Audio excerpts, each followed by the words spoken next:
1,000 MS-1 tanks suffered heavy losses in the battle against the German Maus tank, but they managed to open a door on the side of the Maus and entered its interior. The MS-1 tanks began to wreak havoc, destroying the anti-aircraft guns on the back of the Maus tank, followed by the rear secondary guns. The MS-1 tanks reached the head of the Maus tank, and after causing significant damage, destroyed it. Looking at the wreckage of their fallen comrades scattered on the ground, the MS-1 tanks were filled with tears, and General MS-1 gazed at the remains of the MS-1 tank soldiers.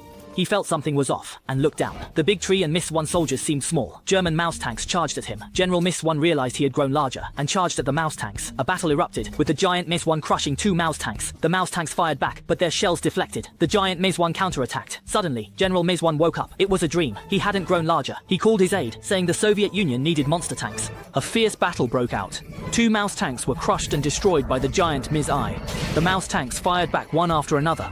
A large number of shells flew towards the giant MS-I. However, all the shells that hit him were bounced away.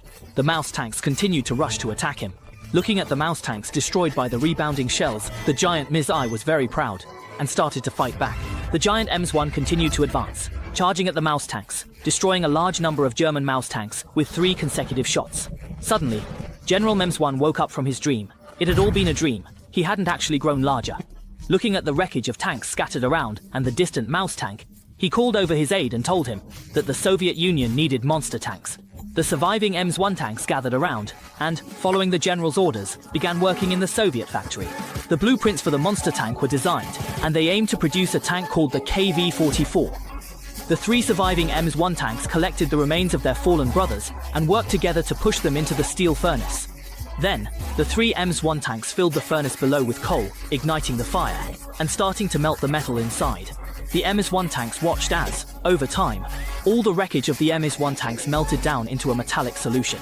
The steel furnace was tipped over, and the molten steel flowed out, following the main trough into the branching troughs, and then into their respective molds. The various components of the monster tank were cast, starting with the main turret of the KV44, followed by its secondary guns, which were successively cast and lowered into place by the MS-1 tanks using cranes. 2 MS-1 tanks welded the armor plates onto the body of the KV44. 2 MS-1 tanks are installing the track and mobility system on the monster tank KV44. In mid-air, an MS-1 tank painted the monster tank with green paint. A 5-pointed star emblem adorned the KV44. The Soviet monster tank was successfully manufactured. MS-1 pushed the wrench in front of him, and after a burst of electric sparks, the Soviet monster tank KV44 was successfully activated. The KV44 rolled out of the Soviet factory and approached German positions. 3 German tanks, Tiger 1, E100 and VK7201, hid behind rocks, bullying the Soviet KV2. The KV2's gun barrel was damaged, unable to fight back. The E100 aimed at rocks and fired a shot, sending debris flying everywhere. Suddenly, the KV2 gasped in shock. The KV44 tank arrived on the battlefield. The E100 fired twice, but the KV44's tough armor deflected the shots. The KV44 counterattacked. A hidden panzer, I fled in shock. The E100 fired at the KV44, launching 2 rounds. However, the KV44's armor was very tough, and all the shells that hit it were deflected. The Soviet KV44 began to counterattack, with its front, side, and rear secondary guns all firing back, culminating in a shot from its main cannon.